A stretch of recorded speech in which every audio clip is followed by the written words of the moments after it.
आपल्याकडे काय जमीन विकली ट्रक घेतली तिच्या वलीला आल्या घरी सुखी राहा. ती ट्रक दुसऱ्याला उधार विकली मग यानं तिच्या वलीला हीच खरी दौलत.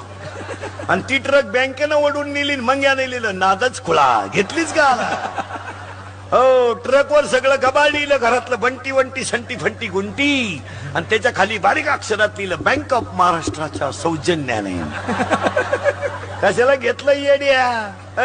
लोक इस्त्री पाहतात कर्ज पाहत नाहीत. लोक गाडी पाहतात तिचे हप्ते पाहत नाहीत. लोक बंगल्याचा कलर पाहतात गौंड्याची उधारी पाहत नाहीत. लोक बायकोचं रूप पाहतात तिचे गुण पाहत नाही. ज्यांनी ज्यांनी रूप पाहून बायका केल्या त्यांच्या बायका निघून गेल्या. मला वाटुळ झालं त्यांचं. हो कारण 5 वर्षानं हे 5 वर्षानं ह्या जग 5 वर्षानं ह्या जगात 2 गोष्टी मिळणार नाहीत महाराज. माती आणि मुलगी.